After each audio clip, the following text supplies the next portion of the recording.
Hey guys, I'm Bryn. I'm Heather. We're Pharmacists Out of the Box.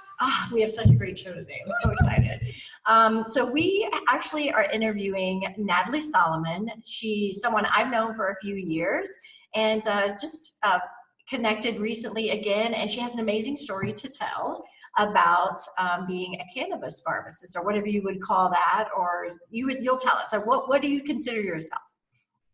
So just what you said, a cannabis pharmacist, a consultant pharmacist. So I have created a line of CBD products to help support my consultation services. So it's kind of like a 2-for-1. So we talk about what you're looking for, what we want to treat. And, I have a big variety of products, which help kind of choose what best CBD product would work for that specific person or situation. So you made these products, or are they something that you get from a wholesaler or something? So I work with a company. I actually formulate them, and then they manufacture it for me, and then they send it back to me, and then I package them and I label them to my standards. Wow. So it's kind of like they work with me. But yeah, they have a state-of-the-art cutting-edge facility where they do the extractions of the flower.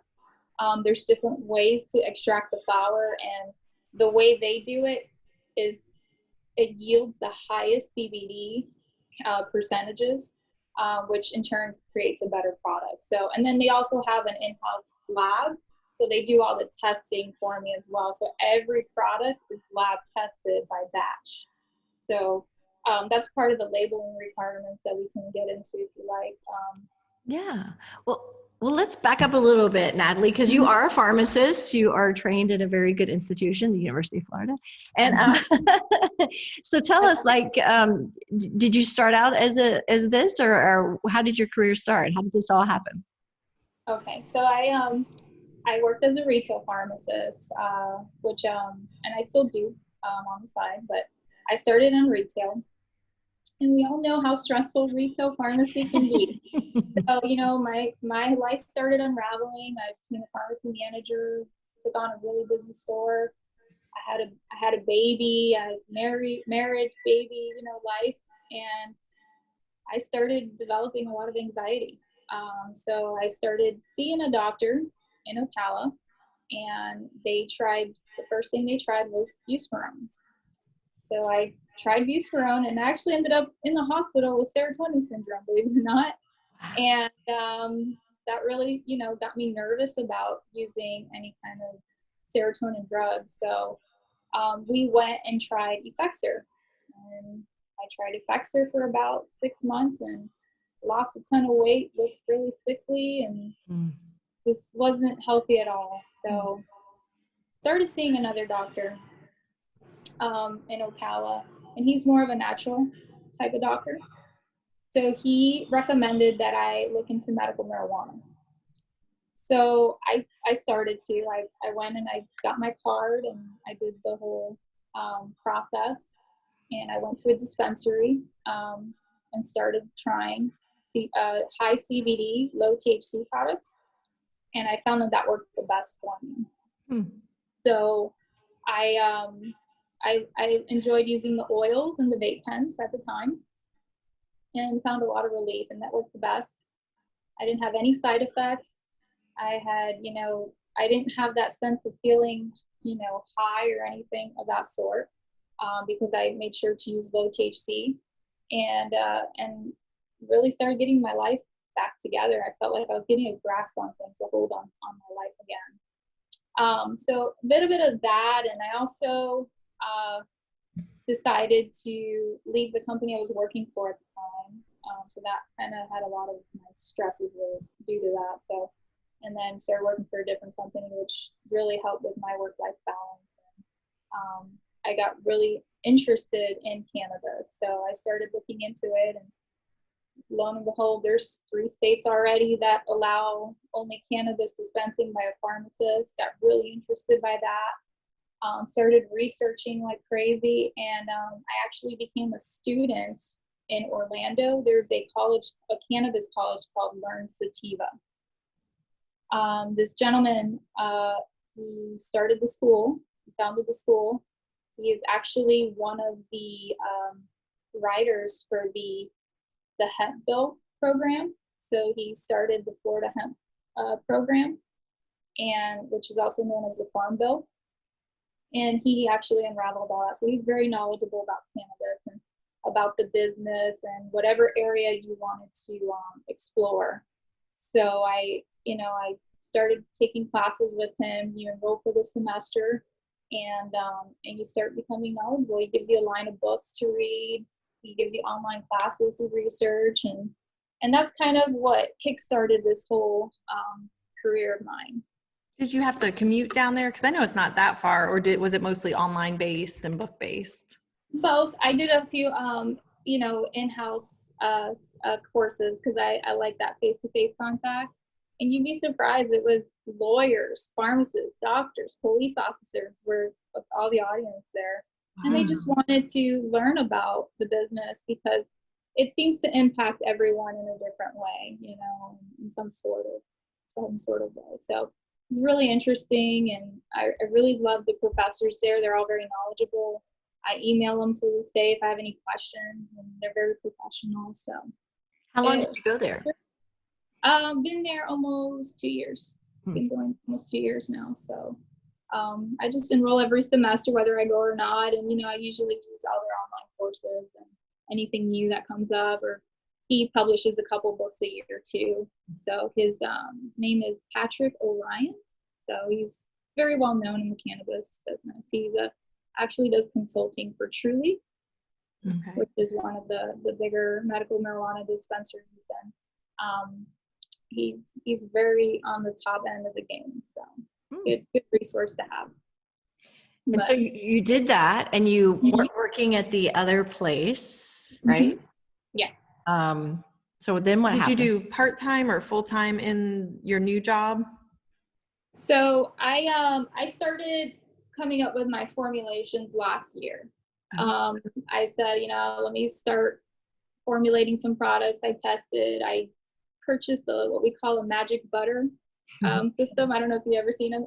It decarboxylates the flour, and it can either turn it into an oil or a butter. So you can use the oil for topicals and orals, and then you can use the butter for orals as well to cook with. So started getting, kind of creative, experimenting, seeing what I liked, what I didn't like, what looked like it worked, and started doing some research. And it's not just me; it's another girl named Rebecca Weiner. She's my business partner. She has a dog grooming business, a mobile dog grooming business, and she was really passionate about it. She's got her own story too with medical marijuana. So we kind of started brainstorming. Hey, what if we did this, as a business, and see what happens, how it takes off, and between her knowledge and my pharmacist knowledge, maybe we got something here.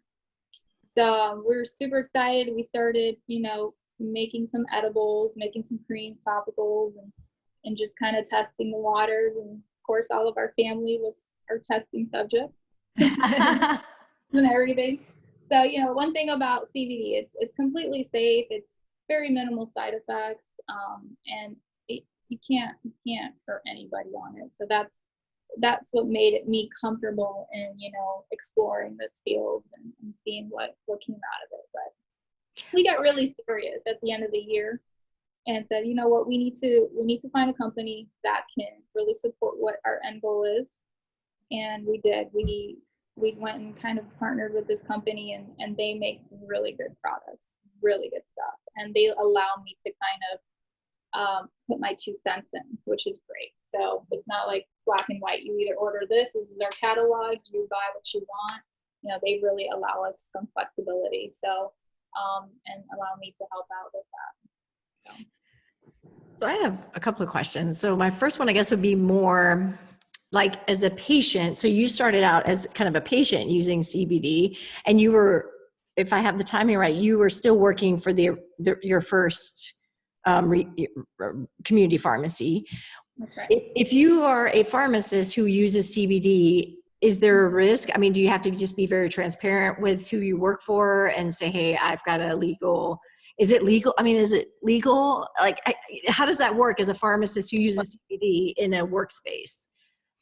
So right now, in Florida, medical marijuana is legal, and CBD, whether medical or recreational, is legal. I'm not going to say corporations may not, do their own policy, so you would want to check with them first. But there are CBD products that are completely THC free or have very minimal trace amounts that would not be detected. So, I get that question quite a bit, and on the labeling, we are not by law allowed to state that this is THC free. We have to put in there that it comes from a hemp flower, and hemp is grown with a 0.3% of THC in dry weight or less. So that's what classifies hemp versus marijuana. Same plant, different species, in other words. Yeah. So we have to label that on all of our products. So of course they're going to say, well, you're telling me it's THC free, but on your label it says it's possible that it has a 0.3%. So a lot of times if I say, if you're uncomfortable, if you don't have a medical card, you can purchase some some marijuana tests and urine tests and test yourself. Once you find your dose, test yourself. See for yourself if it's testing, and do a series of tests. And if you're comfortable with that, then you go. But I always think that it's best to have disclosure with your employer about the situation that you're in, and that this is what and you'd be surprised. Everything's changing now. It's a whole nother animal these days. So don't, and I still see the stigma with patients, they don't want to tell their medical doctors that they're using CBD. That right. It upsets me, I'm not going to lie, but I think once we get over that hump and really appreciate the value of CBD, it's gonna change. It's gonna change a lot of people's lives. So I almost feel like it's easier in my view nowadays to be like, hey, I'm using CBD than it would be to admit to your lawyer, I'm having anxiety. This is very stressful. Like I have a mental health issue. Like to me, like I can't hold my stuff together. Yeah. Like but there shouldn't be. Right. I use CBD. Yeah. There shouldn't be a stigma around mental health, but in a way, like you're being vulnerable. If you're not comfortable with your employer, that could be a very difficult thing to do versus hopefully it's more accepted to be like, hey, I need this therapy or I don't know.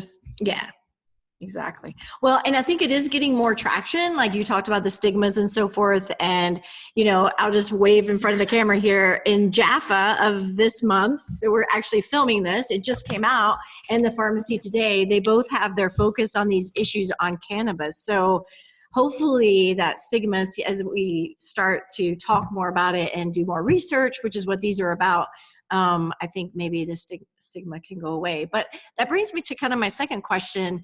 What are the things you faced as a pharmacist? Oh, you're a pharmacist, that now you're going to be a CBD pharmacist. Like what kind of challenges or stigmas did you run into? I can think of some that might have happened, but just from your experience, what kind of stigmas was there for you? Oh, I definitely encountered it and still do. It's crazy, you kind of almost feel like you have to walk on eggshells to kind of feel someone out before you really say, hey, this is what I do on the side for a living as well. So it's, you kind of have to feel them out and understand that there is going to be people, and I'm not here to change anybody's mind. This is, you think the way you think for a reason, and I'm not here to, go against you in any way. But I kind of wait for them to reach out to me. I put it out there what I am, and if they reach out to me and they have interest or they have questions, I answer them, to my knowledge the best I can and with 100% honesty. And they go ahead and they make that decision on their own. But I don't want to push anyone into thinking that, it's bad that you think that, cannabis is just, it's a bad product or anything like that. So I try not to be pushy. I try not to let my emotions get involved or anything like that. I stay professional. I wait for them to give me the kind of open door. And sometimes you feel them out. You can see that, they're nervous because, they grew up in a certain stigma, but at the same time, they're very interested. Right. So you kind of wait till they throw the bone out and then you go for it. But so how did you originally find patients? I'm so sorry. How did your first patients come to you? Honestly, Facebook has really helped. I also go to the farmers markets and I sell, specifically at the Ocala downtown. I did get shut down by a few farmers markets. You'd be surprised. There's a lot of farmers markets that don't allow CBD or hemp products at this time. So that's, and it's just, some people walk right by you. They don't even look at you. And some people just walk right over and they're like, you know, I have a friend of mine that was telling me that she's on CBD and it's working magically for her. And, you know, so you get 50-50. It's straight down the middle. It's crazy. So is your goal to maybe support yourself 100%? Because I think you said you're still working part-time now at a community pharmacy, right? Right. Yeah, it's, you know, it's still in its infancy stages. First year, it's really the first year of the business fully blown going. So we'll see what the end of the year looks like, you know, and you know, for benefits and so forth, I stay with the company, Yeah, of course. you know, till the really, but yes, I would love to do consulting 100% full time. That's the end game. Is your partner in Ocala as well? Yes, she is. That helps. Yeah. Is there competition? Like, is there a lot of competition in that world? Not so much on the East Coast. It's really in the infancy stages. So right now is the time to really get into the business or have interest in the business. They just approved the hemp bill for cultivation in Florida just this month. So you're going to see hemp farms now growing, and it's going to be, you know, mom and pops too, because the application fee is $0. Wow. So you know, if you were to apply to go for medical marijuana right now, to grow medical marijuana, you're looking at $70,000. So that's why the only people in Florida growing marijuana is Canadians, True Leaf, Pure Leaf, the big corporations that started out in the West Side growing. So medical marijuana right now is untouchable, but one way to look at it is, once it goes recreational, all that's going to go away. So if you're growing hemp, it's very simple. You just swap seeds, and now you're growing marijuana. So now you can do both. So you can flip-flop. It's the same exact, you know, growing cultivation process. It's just a different species you're growing. So you'll see a lot of that here in the next year. There's also some discussions around the FDA going to start approving CBD in certain products. So I believe a couple years ago, they approved a seizure drug. The FDA did, Epidiolex, I believe, and it's only approved in certain states to be used. And there's been some cases where families have had to move to be able to use that drug, to get their hands on that drug, because they passed a marijuana tax bill last year that pretty much states that the state can decide how they want to regulate marijuana or hemp. So if they want to keep it a Schedule 1, they can. They want to make it into a Schedule 2, they can. They can kind of decipher what they want to do for that. And it's great, because if the state approves it, then they can approve funding for research and studies, because right now a lot of the studies are Canada-based or West-based, so they're very premature. So you're going to see a lot more research unraveling now, and hopefully now with the laws kind of going down against it, and we'll see a lot more funding towards that. I was surprised. It was maybe like a month or two ago. We had somebody come into our community pharmacy that was there for the grocery portion of the store with food and agriculture, I believe it is. But he came by to see if we had any CBD, because they were now the overseers of CBD, and he had to call his boss to figure out what he was exactly looking for. And it was just this really bizarre, like, I don't know quite what we're doing, but we've been assigned this. And so they took down like the lot numbers and like and I was just like baffled, because I'm like, wow, this is different. Like, I don't know. Yep. Have you seen any of the regulations? All about that. Yeah. So effective January 7th, the ag department decided to join up with the food department. So any ingestible CBD, orals mainly, you have to apply for a food permit. So if you have a wholesale company, you would need a wholesale permit. If you have a retail business, you would need a retail permit. we're actually in the process of getting a retail permit because it is an extensive process. And really, I think it's great what they're doing, because now all, those CBD products, you walk into a gas station, they don't have any labeling on them. They're just, you don't know what you're ingesting. And last year there was a study that showed that 76% of CBD products are either misbranded or mislabeled. That's huge. Yeah. So that turnaround will really impact the CBD business. So a lot of I've had a lot of hesitant CBD customers because they tried a product and they said, oh, it burned the back of my throat, or it wasn't clear like it should have been, or it didn't work, which is the biggest one. And it's because of those people that created a CBD product and didn't put any kind of standards to it. So definitely CBD 101, you want to do your research, you want to get a good tested product. So they're making it more difficult, which is good, because only the people that are really in the business to make a good product are going to withstand all that and go through all the processing. And they do. They come in, they inspect your products and your labeling. And one thing they're looking for, which can I show you on the screen? Yeah, sure. For example, can you see this? Okay, so this is a tincture of mine, and you can see the QR code right there. Mm-hmm. So if you were to scan that QR code, it's going to take you to a link, and then you would look up the batch number, which the batch is on the bottom with the expiration, and it's going to pull up exactly the testing lab results that was done on this batch of tincture. Wow. And then it's going to give you a list of all of the ingredients, the CBD percentages, the THC percentages, and then all the substrates in between, like terpenes and so forth. So you know exactly what you're putting in your body. If you ever come across a CBD product without a QR code or a non-scannable QR code, that's a good way to decipher, okay, this is not a good product.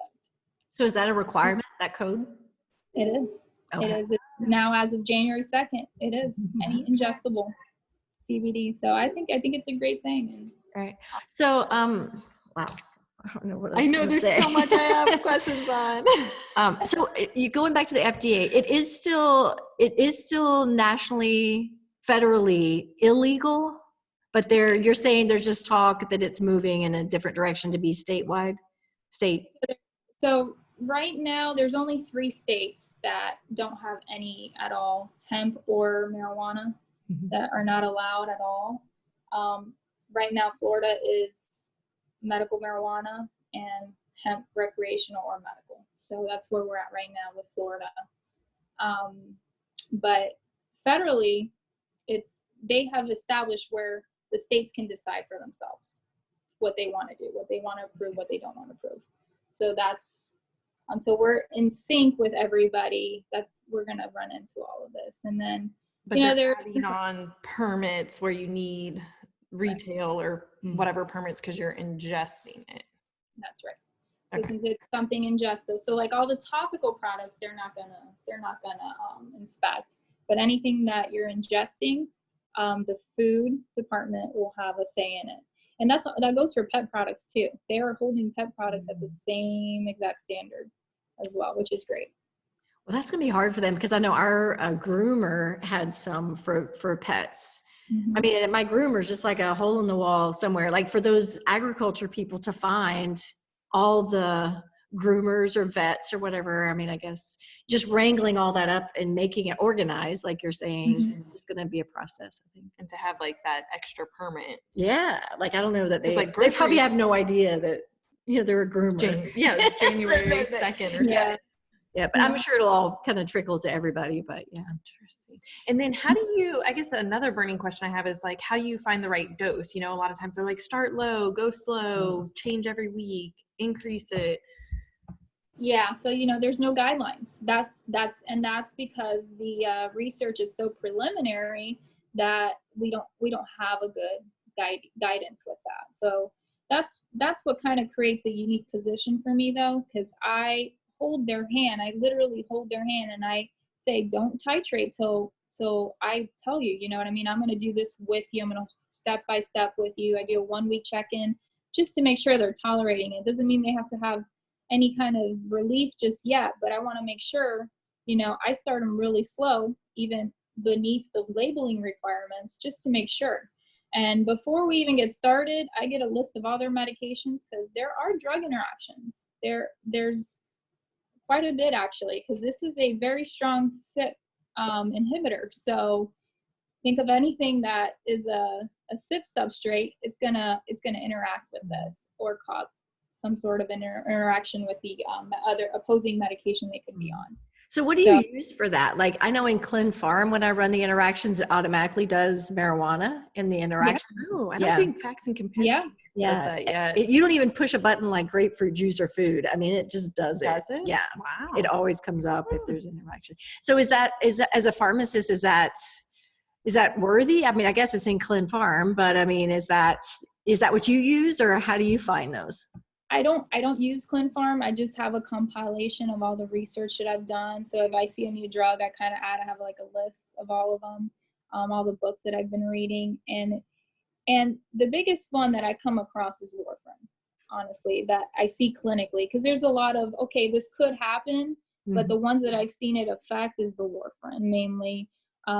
There's some other drugs, but I just haven't come across it where the patients are taking them. They're very unusual drugs. I saw one the other day for metoprolol and marijuana, but what it said was just it could raise blood pressure, and so it could kind of, right? I think because so then it could kind of work against the blood pressure medicine. I think, if I'm remembering correctly, you correct me.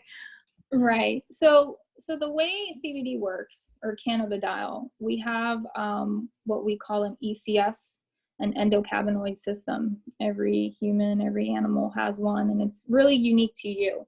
So Heather, your ECS is completely different than yours, Bryn. So it works completely different, and that's why there's could be a genetic factor to all of this as well. So we have to start slow and go very low and start slow to figure out what we call your sweet spot. So I usually recommend all the people that purchase products is that they get a journal, and we start on the dosage, and then we increase by drops. So I'll check in a week, see how they're doing. Sometimes they're doing right on the first shot, they're going to stay on that dose. And of course, if anything changes, I have them reach out to me. But we usually increase between 4 to 5 drops on every 5 to 7 days. That's kind of roughly the systematic approach that I use. And I'm a lot of the reasons CBD doesn't work is also user error. They don't place it under the tongue long enough. They swallow it. So if you ingest CBD, you're looking at a 20% bioavailability. If you place it under the tongue and you leave it for 4 minutes exactly, you're increasing it twofold. So you're looking at 40% bioavailability. 4 minutes? I've never heard of that. And it'll stay under your tongue. It's like an oil, you said, right? Oil. And it'll sit there, and you'll almost feel it kind of dissipate. And then after 4 minutes, it's like you're just swallowing whatever's left. But usually it's because I personally use it, so I know the feeling very well. And it's almost like it just gets absorbed right under the tongue there. So all these bottles are labeled like 30 seconds. I'm like, wow, 4 minutes. It's not, there's a huge difference. And I've seen it. I've seen it clinically. It's a big difference on how long they leave it under their tongue. And I noticed the bottle you had was like 1,000 milligrams. Is that like one of your lower dose bottles or your higher dose? No, that's my higher dose. I have 2. And we can talk about the different types of oils too. There's different kinds. So there's broad spectrum, full spectrum, isolate, and water soluble. Those are the most common ones you're going to see. Pretty much what isolate means is you completely isolate CBD or cannabidiol completely from the whole flower. And 0 THC, right? So you get 0 THC. You also lose a lot of the flavonoids and the terpenes, which are really have a lot of effect on it too. So it's one of those, is it the best product? Personally, I don't see that clinically, but if someone is looking for a THC free, that would be their best thing. But by far the full spectrum is the one that I see the most benefit or I should say, yeah, it's the broad spectrum. The difference between full spectrum is that they take the THC out, but they still leave the flavonoids and the terpenes. But the broad spectrum, which has a little bit of THC or traces of it, but still under the federal regulations, has benefit too. So most of the benefits that I see is with the broad spectrum tinctures. That's good to know. And I've never heard of the water soluble ones. So water soluble is really interesting. I don't carry that. The extraction for water soluble is very expensive. So if you go purchase water soluble tinctures, you're looking at almost $300 a bottle. But I will say I've seen them. It's really good for anybody that has really bad tremors or anxiety where it's life debilitating, because I mean you can instantly take it and see a difference within minutes. So I have seen it personally, but it's expensive. It's very expensive, and I find just from most people have a budget, and it just doesn't seem like something I should carry at this time, maybe down the line, but I get really good results with just using the broad spectrums and the topicals combined. So you mentioned the tremors. So what are the most common things, I think, maybe, because sometimes you read that CBD just cures everything kind of thing, but like, Yeah. So what do you think are the things that you see really respond that you think work really well with CBD? So the three biggest things that I come across is inflammation. So pain and inflammation is probably my number one. Anxiety following that, and then topical skin issues, psoriasis, contact dermatitis, eczema, rashes in general that they can't get rid of. Wow.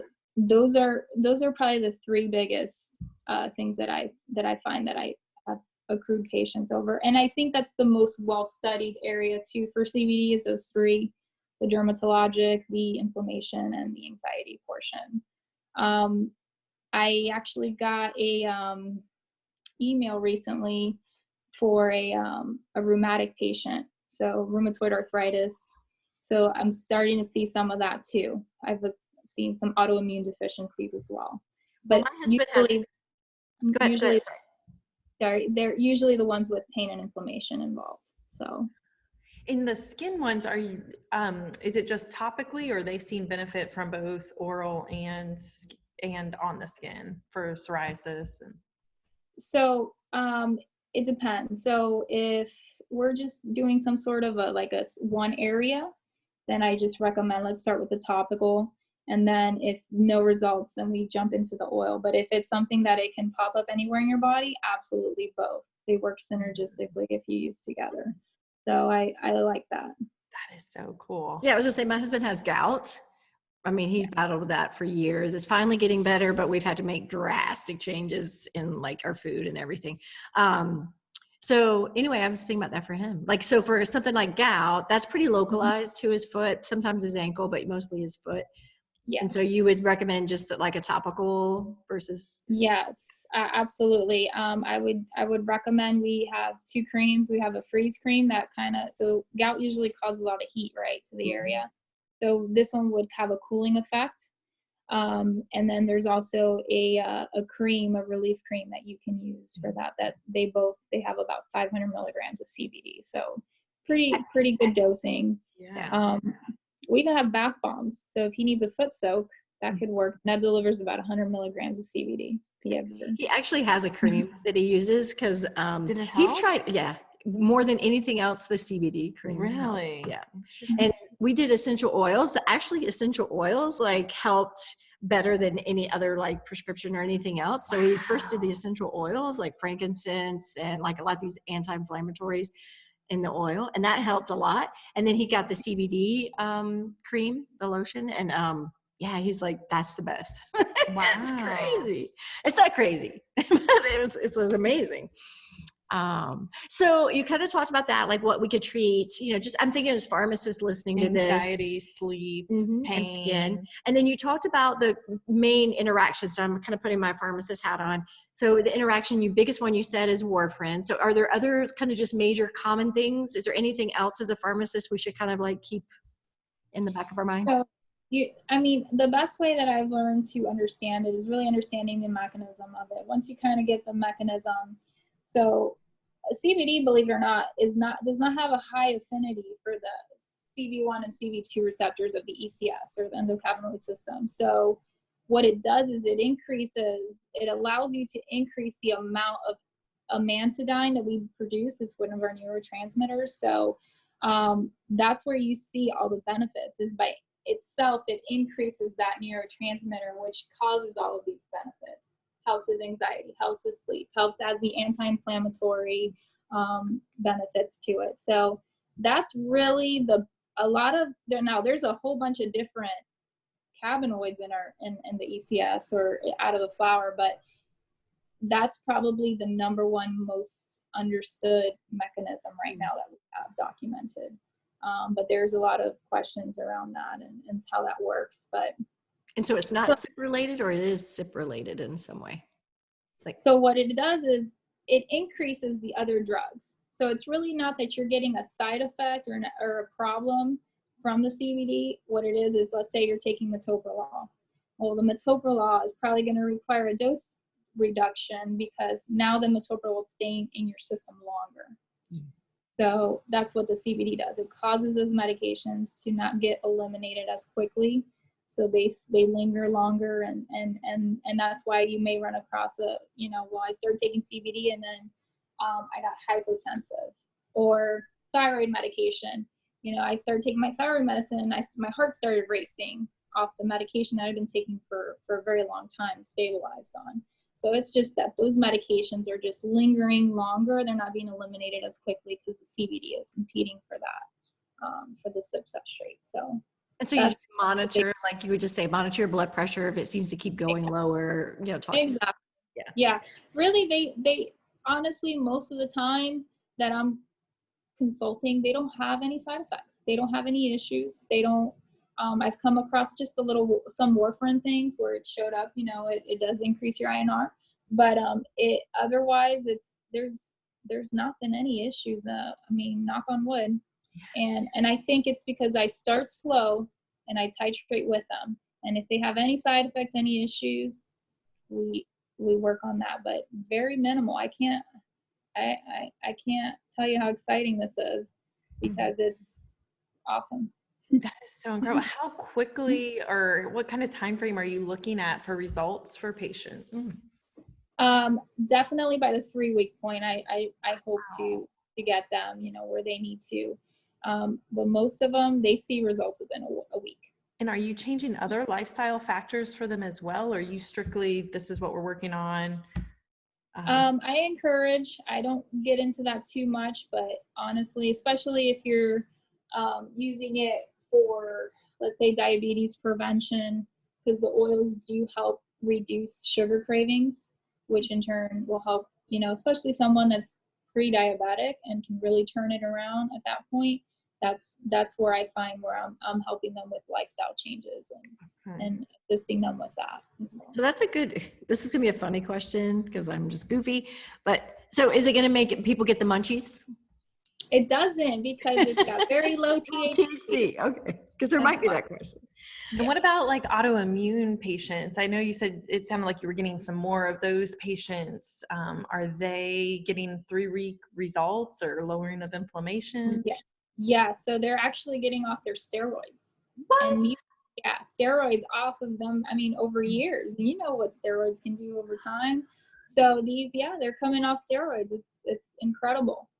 I get goosebumps just talking about it. It's crazy. So do you do any videos or anything like on Facebook or any little clips or like just kind of getting this information out there of these little tidbits like that? To me, that's huge. You can get somebody, to either lower their dose of steroids or get off. So how do you utilize social media to? Yeah, my business partner, she's a little more handy with with that, with the marketing aspect. She's got a marketing degree, but I want to. Right now, I'm really focusing on my food permit, getting that straightened out, and then I am going to probably get someone to help me, or if not, take over a website. I want to get a really intuitive website to really promote the online store, and then leverage Facebook with all that, like a presentation of all the products and just a lot of links on the web page for information, product selection, surveys, stuff like that. So that's all in the works, and that's right now I'm trying to find someone that I can do that with. So, but that's the intention. So I'm really curious because we relate with our 5-year-olds that we have to care for, as well as work and balancing, choosing kindergarten and whatnot. What does your typical work week look like? Oh man, it's crazy. Well, I still work 40 hours, so I'm still full time. Luckily, the new job I have is we work 12-hour shifts. I only work 14 days a month. Okay. So it's great. I have a lot of days off. So usually on my days off, I am going to different farmers markets, or we hold on Facebook, we'll do T-shirt Tuesdays and Thursdays, you get $5 off, little promotions like that to entice, and really just a lot of friends really promoting for us, and we have an Instagram page as well, little things like that. And I also leverage the horses too. We go to shows, especially my business partner. She rodeos a lot every weekend almost, and she sets up tables and people ask her a ton of questions, and she does some selling on the side there too. So really wherever I go, I always make sure to have some product with me. I mean, just today when I was checking into the hotel, the valet guy, he's like, "Do you have business cards?" And I'm like, "Yeah." He's like, "Do you have any products on you?" I'm like, "Yes, I do, actually." So it's crazy. It's a lot of networking and just always being prepared, because even sometimes at work, some of the people I work with, they just, they want to try something, or they'll get interested in it, or they have a mom or a dad, and it's really just talking as much as you can about it, and then it just kind of unravels itself. So. Is that a conflict of interest? I mean, can you talk about that at work, or do you need to right. keep that? So I don't do it with customers. No, I don't. It's kind of employees, that, right. Technicians, pharmacists. So, but no, I do talk about CBD with customers, recommending it and stuff, but I don't ever recommend my products, because I don't want to cross that line. Right.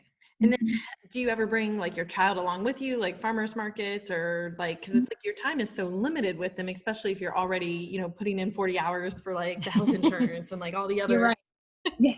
Well, I will say this, most of the farmers market fall on Saturdays. So my daughter has gymnastics. So usually she comes with me, we set up, and then daddy comes, watches the booth. We go to gymnastics, or he takes her to gymnastics, and then we kind of tag team the booth. But yeah, she's usually with me all the time. And when we do another horse events and stuff, she's always with me. So she even helps me label sometimes. So yeah, it's a family business, that's for sure.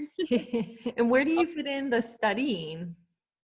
A lot of times I usually take reading material with me to work, because it gets pretty quiet at night. I do a lot of my reading at night mainly, and then on my days off I try to do a lot of research, or whatever book I'm reading, and just when time allows, honestly. So will you get through? Is there a certificate at the end of this, or do you see, is school something that you're just always a part of because it's always changing and you always kind of need to be involved with that school to kind of get the newest information?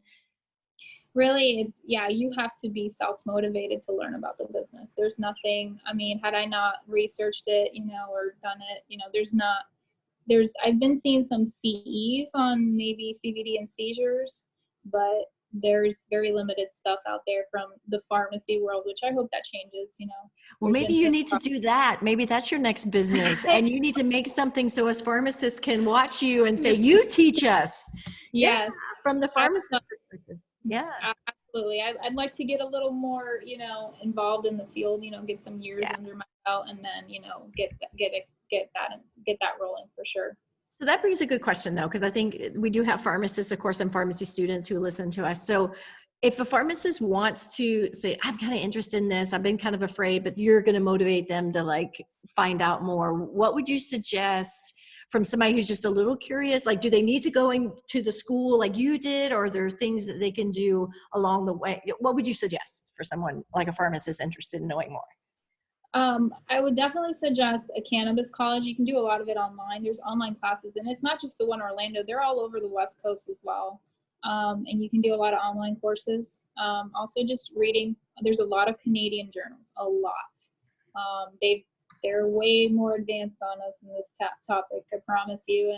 And you can, and then also there's a lot of information on the ag department, the Florida ag department, about, especially if you're interested in cultivation, to really get involved. And it shows you the differences of hemp versus marijuana and the different, the legal aspects. And then the Farm Bill. The Farm Bill has a lot of information on there, especially if you are interested in hemp.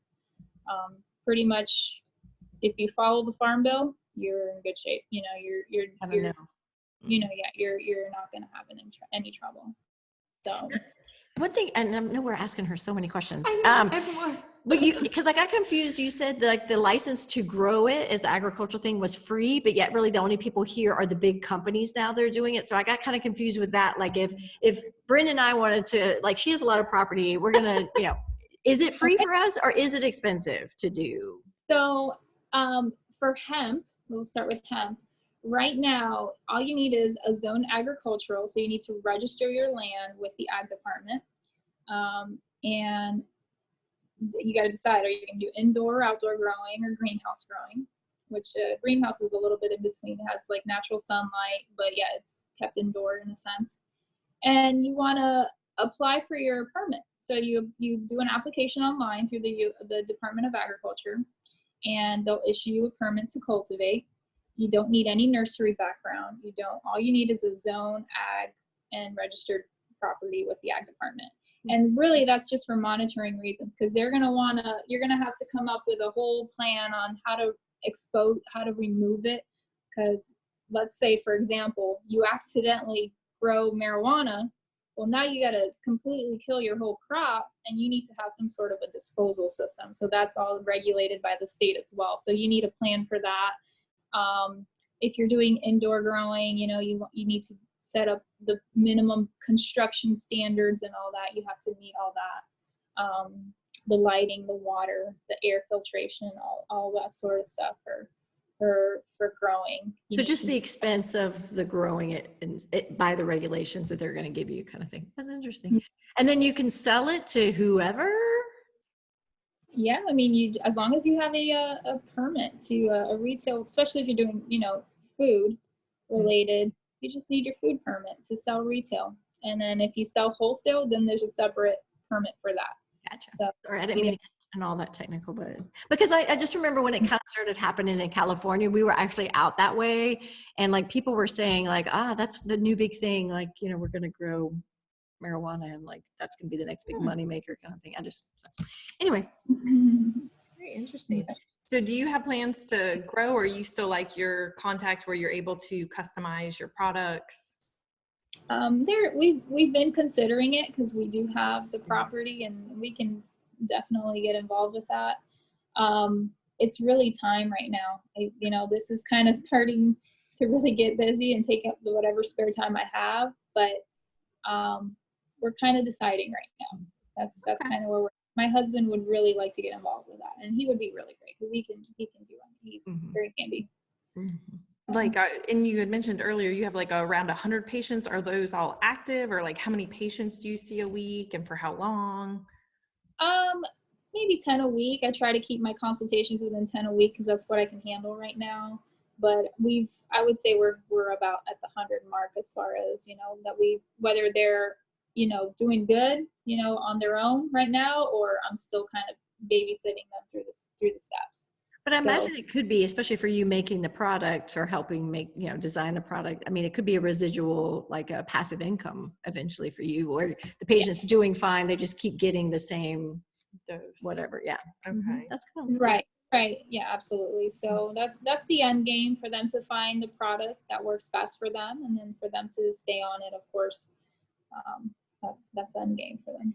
I noticed you had said in the beginning you would use like an inhaled type of products before. Is that something you carry, or have you moved away from that because of all the like new Vaping, stuff? yeah. Okay.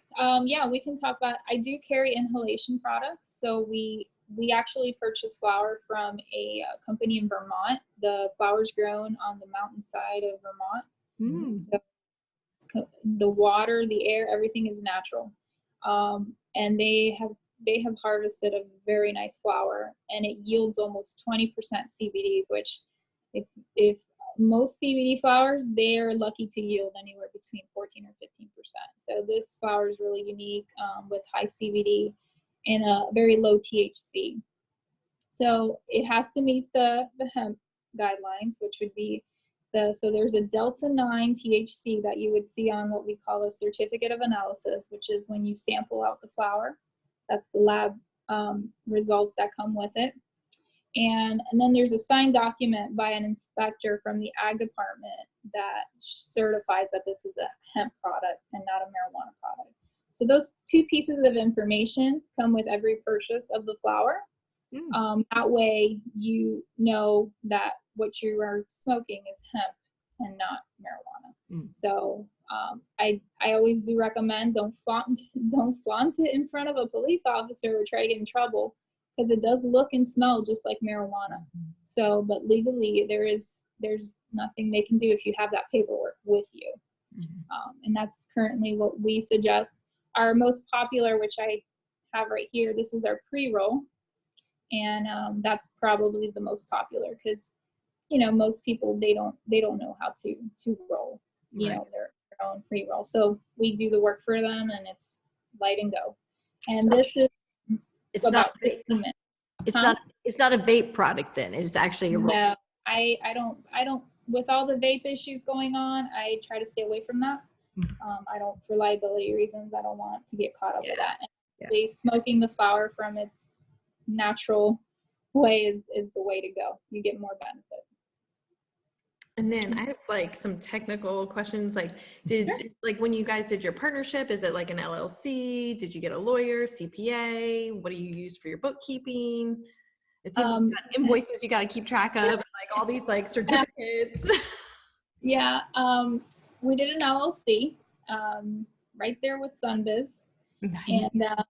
And we do most of our bookkeeping through PayPal and Square.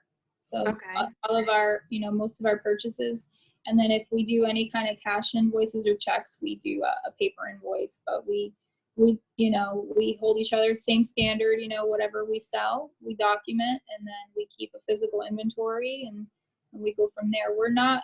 I'm not going to say like our inventory is so huge that it's to the point where we probably need to invest into some sort of like a software inventory right now.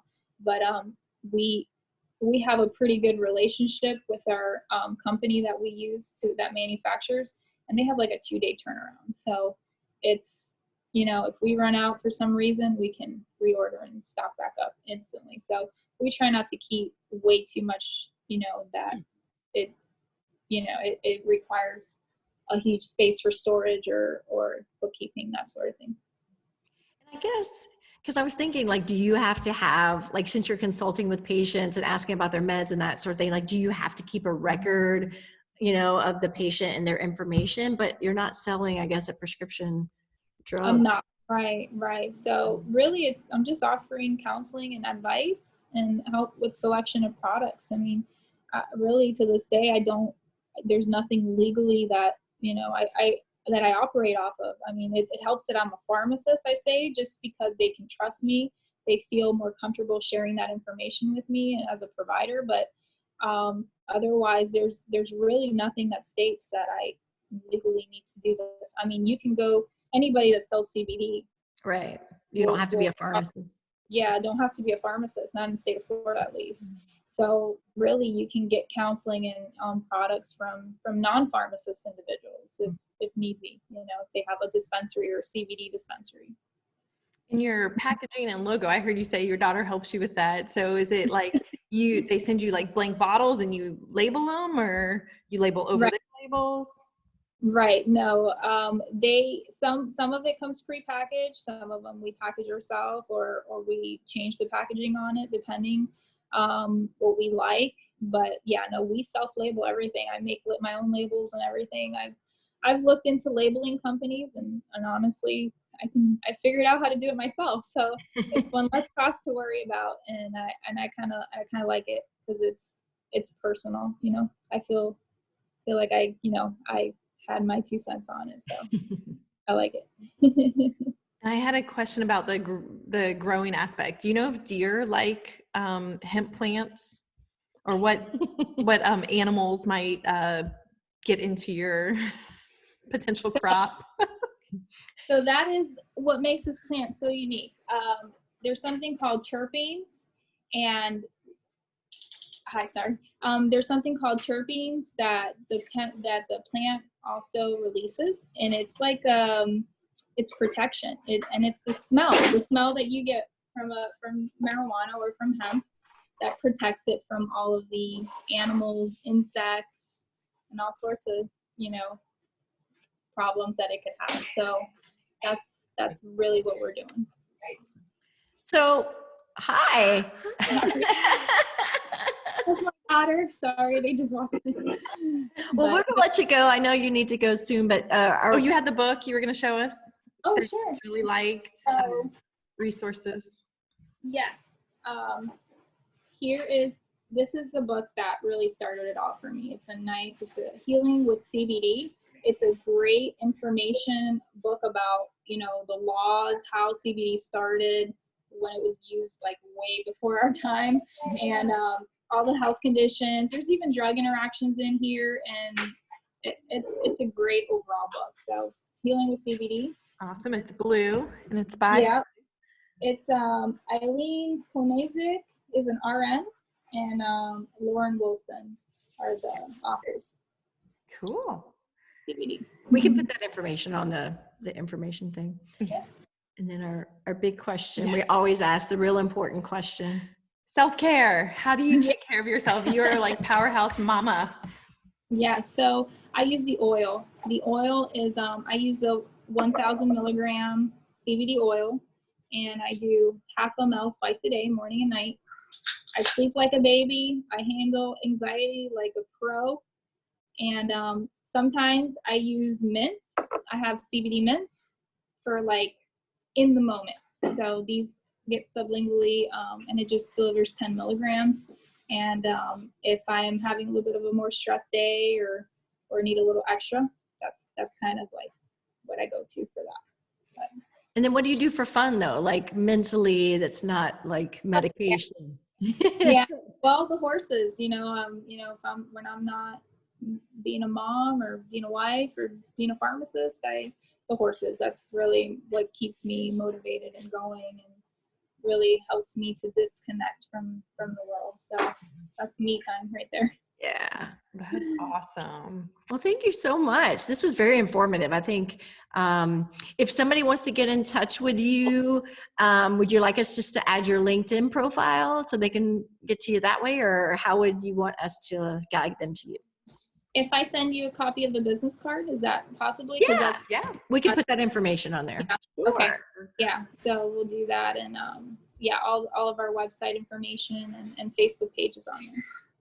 I'm so proud of you. I'm just so excited for you and your journey, and we really appreciate you sharing so much knowledge. You can tell you're very passionate about it. And you're on the frontier, and I think I hate to even say that you're courageous, because you shouldn't have to be courageous, but I think you're putting yourself out there as a professional and as a pharmacist, I think, and to do something different.